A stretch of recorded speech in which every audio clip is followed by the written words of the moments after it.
Yan ay power transistor, yung mga ganyang klase. Then natanggal mo na.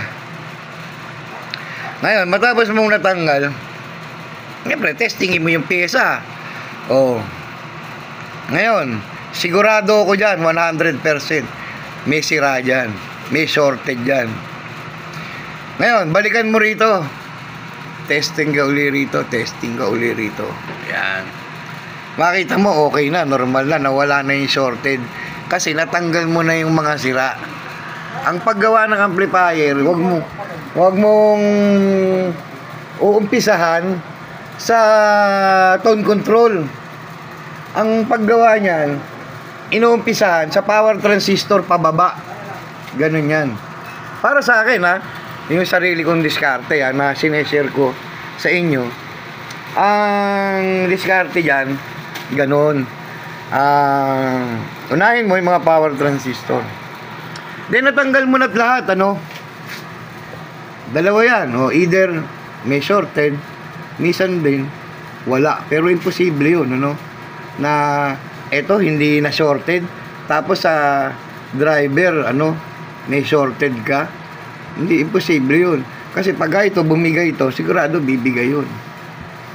Yun po ang talagang katotohanan nun, Kaya ngayon, siyempre, nakita mo, tinanggal mo na. Nakita mo na yung shorted. Meron pa rin. Puntahan mo yung mga driver. Ano ba yung mga driver na sinasabi dyan, na tinatawag ng mga driver? Yan. Driver, yan, Itong mga yan. Yan ang tinasabi na driver transistor. Yan. Yung signal dumadaan dyan bago ipasok dito, bago i-inject yung signal dito sa final power transistor para magkaroon ng power audio output para tumunog. Okay. Natanggal mo na. Walang sira. Pero imposible yun kasi pagka shorted ang sakit ng power transistor, sigurado may shorted rin ang driver transistor. Maliban na lang kung ang sakit nito open, parang fuse na putok na pero hindi shorted. Maaari, posible ito buo pa to. Yung dalawa na yan. Tsaka yun, yung mga driver. Ganun po yung tamang sistema ng paggawa niya, syempre, alam mo na yung sira, di ba? Dahil technician ka, alam mo yan kung paano testingin yan. Kung ano yung mga nakita mong sira, palitan mo na, di ba? Pero bago mo palitan, check mo muna uli yung itong filter capacitor kung normal, kung wala nang shorted. Ngayon, kapag wala nang shorted, pagpapalitan mo, balik mo na yung mga pyesa, yung tamang specification. Sa pa nga pala, halimbawa, tulad niya, ayan, mga original na pyesa yan, 2SC1403. Yung mga ganyan, mga original yan. 2SC1116, mga gano'n, mga B449, mga ganyan, mga original yan. Hindi ang gawa ng inchik, gawa yan ng hapon, Pero ngayon, may mga gawa na rin ng inchik, kaso nga alam, fake. Wala ka na talagang makita mga ganito. Manap ka sa mga, alam mo na, kung saan mo hanapin. And then, kahit magkaibang part number yan, tulad yan. Ang number niyan ay 2SC14. May gagawa pa ako, baby love. 3. Sira yan. Siyempre, hanapin mo yung 2SC1116 yung available mo. Tingnan mo muna yung specification nila. Yung pin out. Kung parehas ng voltage, parehas ng ampere, parehas ng wattage, parehas ng sinasabing heat tolerance. Kinakailangan parehas. O kaya, yung ipapalit nyo, mas lamang pa kaysa ron sa under. Kasi pag under yan, halimbawa, ito, nakalagay rito, maximum rated voltage ito. Sabihin natin, sa 180 volts, di ba? So, pagkatapos, kakabitan nyo ngayon ng 100 volts. Siyempre, alam nyo na, di ba? Puputok yun, sisira yun. Hindi tatagal yun, di ba?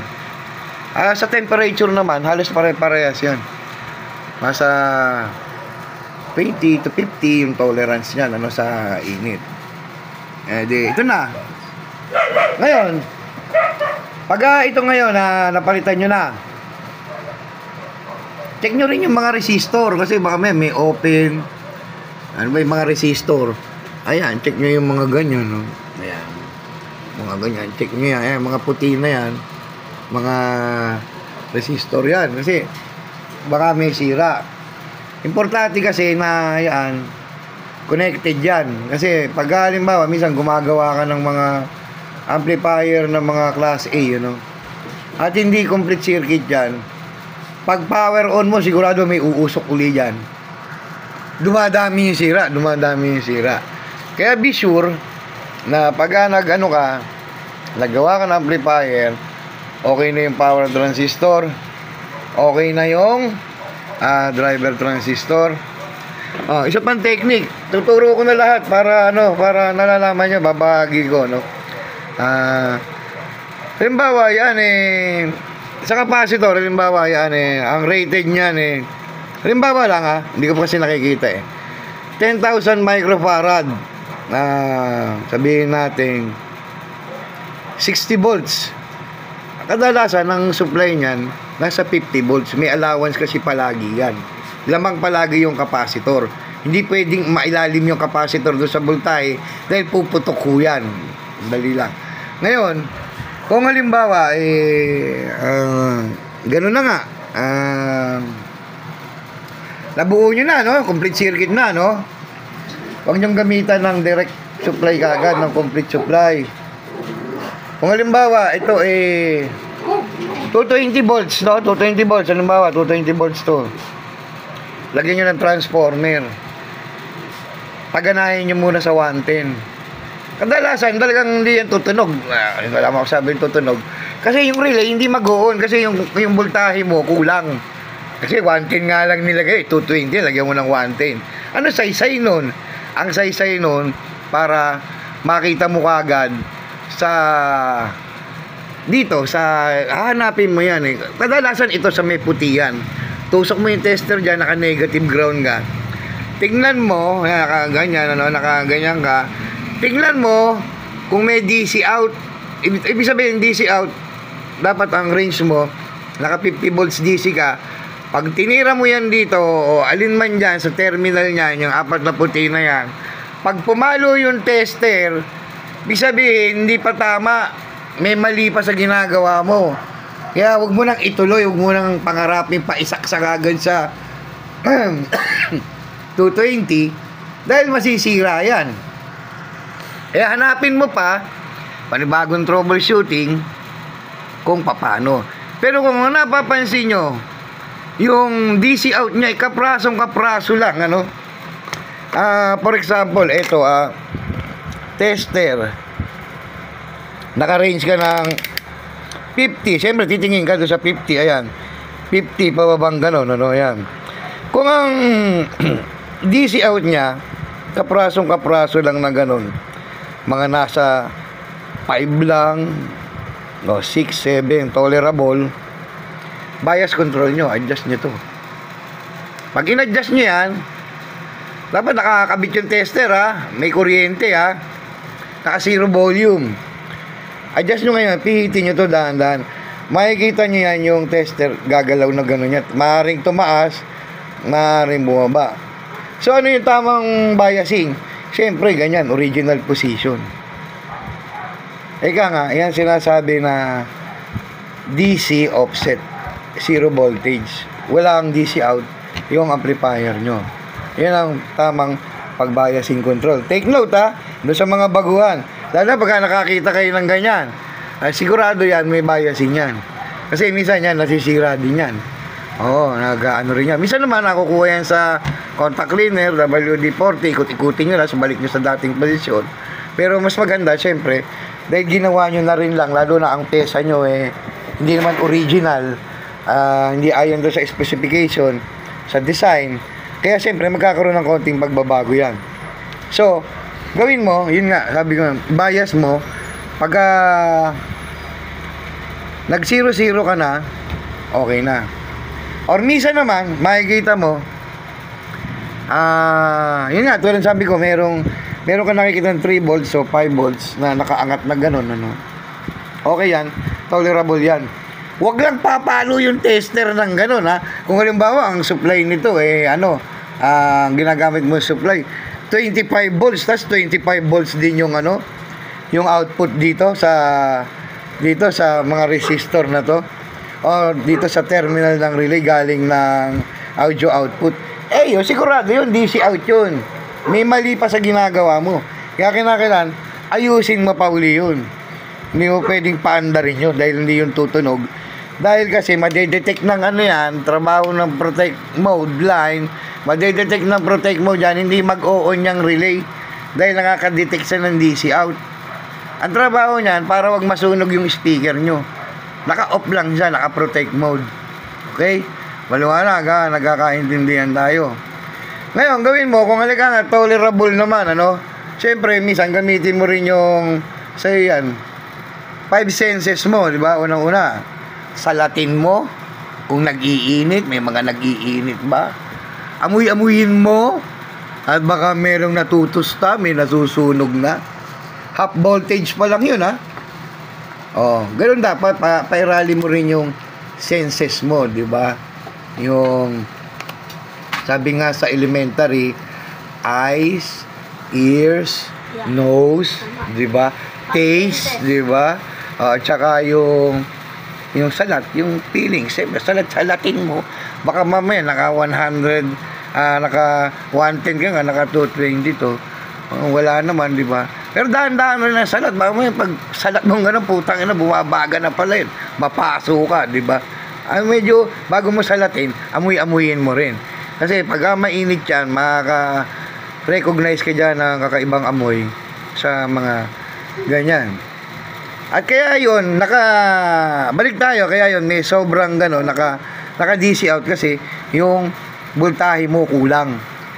Ngayon, kung wala ka nang nakitang DC out, pwede mo na yan isaksak sa talagang kuryente yan. 220 yan.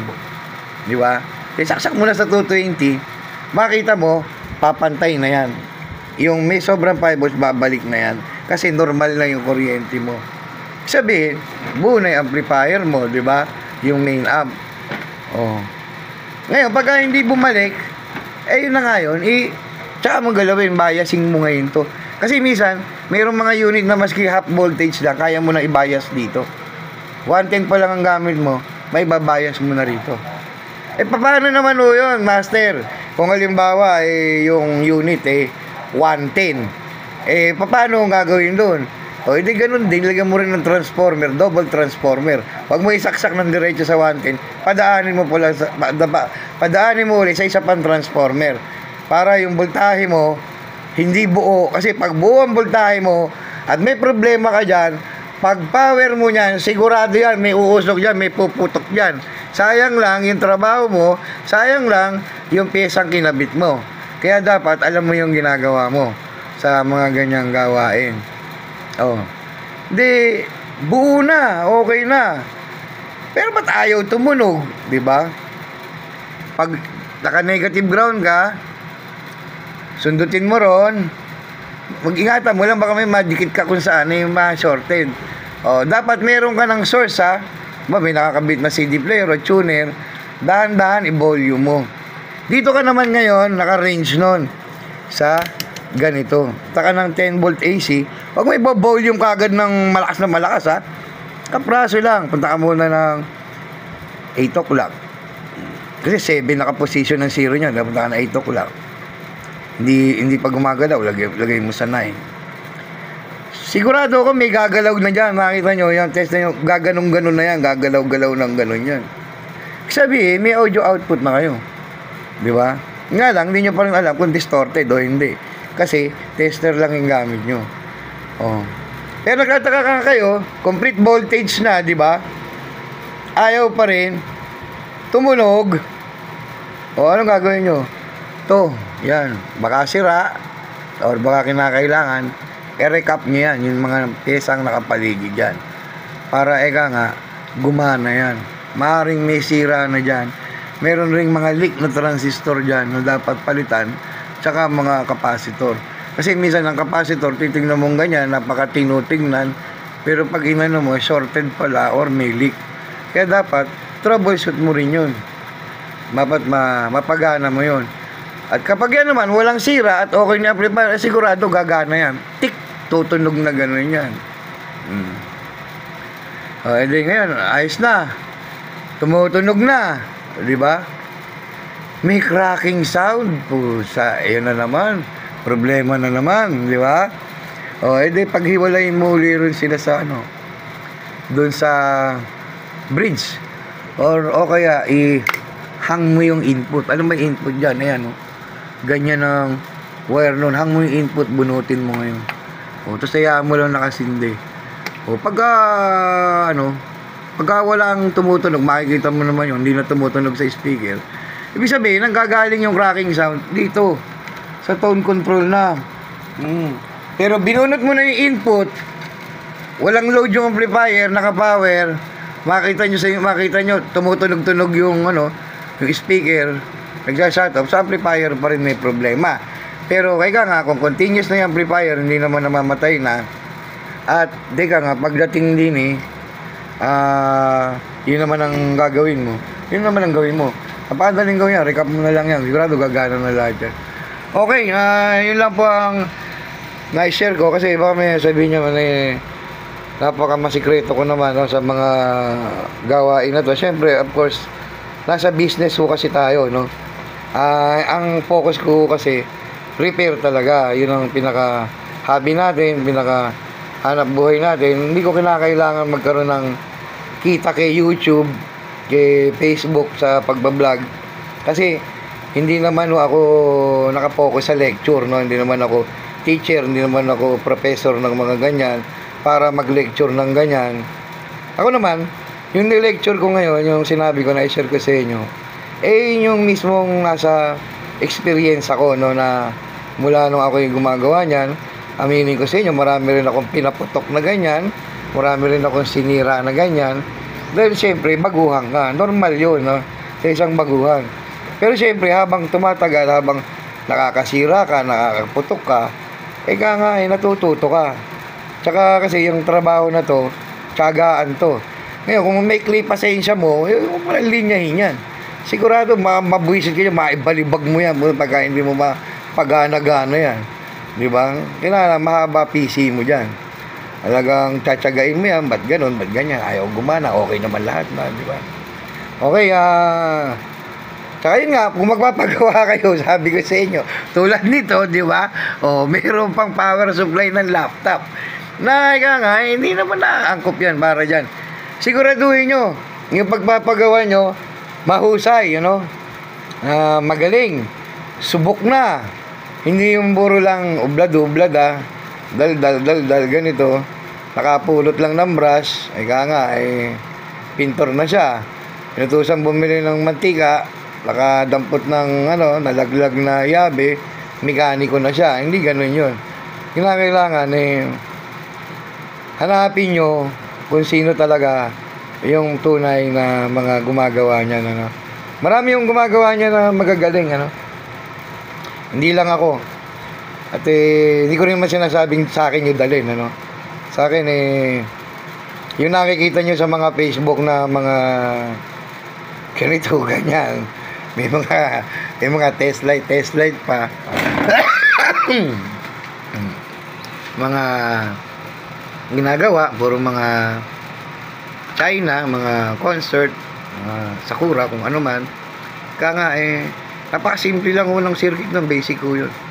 Hindi tulad ng mga basic ng mga hindi katulad ng mga circuit nito, marami yung sikreto yan. Yung mga ganyang vintage ang hindi yan basta-basta, Kaya konti pa nga yan Yung gagawin ko yung sa susunod, yung nakapila na yung power amp na Yamaha. Power transistor isang channel lang, 10 piraso. Bali 20 piraso lahat. At saka yung isa, yung kay Paragas, kay Ronald Paragas, yung Onkyo yata yun na M series, Yun. Yun ang dalawa na nakasunod na gagawin ko. Kasi minsan kaya tayo nagawa ng mga maliliit na ganyan, mataka kayo, tulad yan ba, tape deck, amplifier na maliit. Ano yun, mga fast break ko yun. Kasi yung dalawang nakapila sa akin na yan ngayon, kaya hindi ko yan inuumpisahan pa. Dahil kasi pag hinawakan yan, talagang ano yan, major operation yan, kumbaga ba. Hindi ko basta-basta gawaan yan. Kaya kumbaga ba, paghahandaan mo muna na medyo maluwag ka na, talagang wala ka ng mga isisingit, para yan, mapag-focusan mo, magawa mo ng tama, ano, yung mga ganyang bagay. Hindi yung may ginagawa kang iba, may nakabukas ka, bukas ka ng bukas. Ang dami mong binubuksan, magkakahalo-halo pa yung tornilyo niyan, malilito ka pa, diba? Kaya, yun lang po. Dali nyo sa mga tamang manggagawa. Doon naman sa mga baguhan, good luck sa inyo. Ganun talaga. Konti na lang tayong gumagawa nito. Kaya ika nga, anuhan nyo, pagsunugan nyo ng kilay, pag-aralan nyo mabuti. Kasi pag isang tao interesado sa isang bagay, madaling matuto. Kahit na ika nga, anong husay ng maestro, kung hindi ayaw matuto ng estudyante, hindi interesado, hindi mo matututo yan kahit anong gawin nyo. Kasi hindi niya hilig, hindi niya gusto. Okay, maraming salamat po sa mga nag-views, mga likers, saka mga viewers ng Audio Vintage Restoration FB Philippines. Maraming salamat po sa inyo.